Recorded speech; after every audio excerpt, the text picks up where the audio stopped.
И мы сегодня выбрали именно это место, потому что, например, вот эти подземные переходы, они уже долгое время не работают.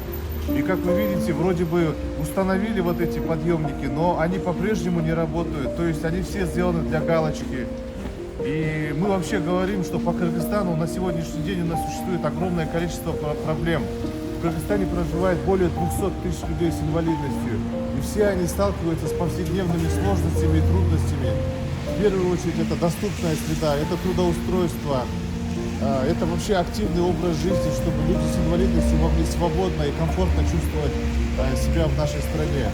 И мы тем самым образом, одев костюмы ждунов, призываем наше общество, наше государство обратить на проблемы людей с инвалидностью и начать принимать решения, которые будут обустраивать людей с инвалидностью в самом лучшем образе в их жизни в Кыргызстане.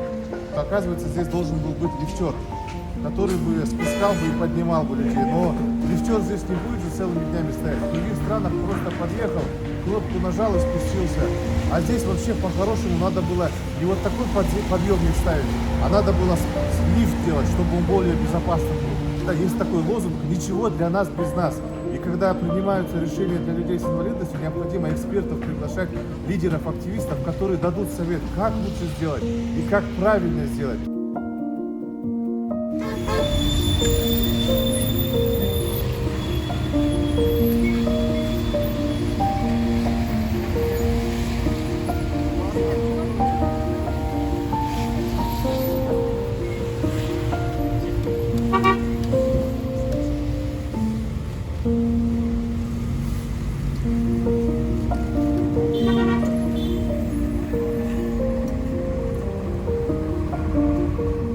Акция называется «Мы ждем равных возможностей». Он приурочен к Международному дню прав человека. Люди с инвалидностью в Кыргызстане имеют права, но реализовать эти права мы не можем, потому что у нас нет возможности. А если нет возможности, то человек с инвалидностью не может реализовать свои права на образование, на трудоустройство, на то, чтобы использовать общественный транспорт.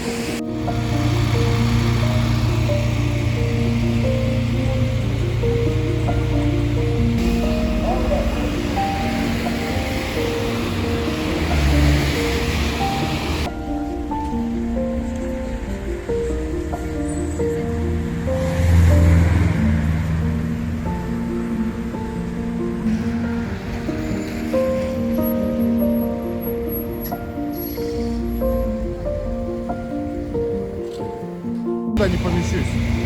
И здесь должны были быть низкополые доступы, чтобы на коляске свободно можно было подняться.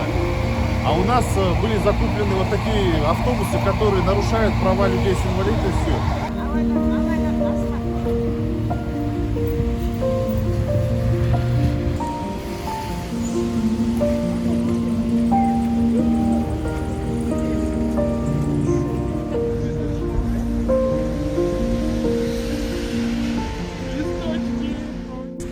Утром позвала такси Яндекс на 2 человека. Мы сразу ехали с одного района.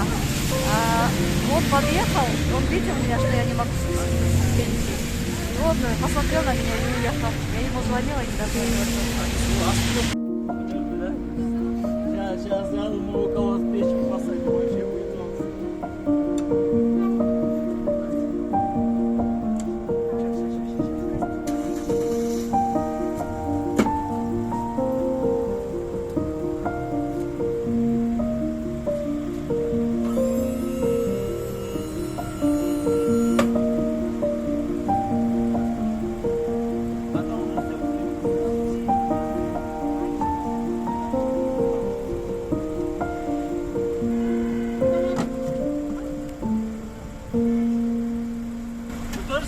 Нет, до свидания.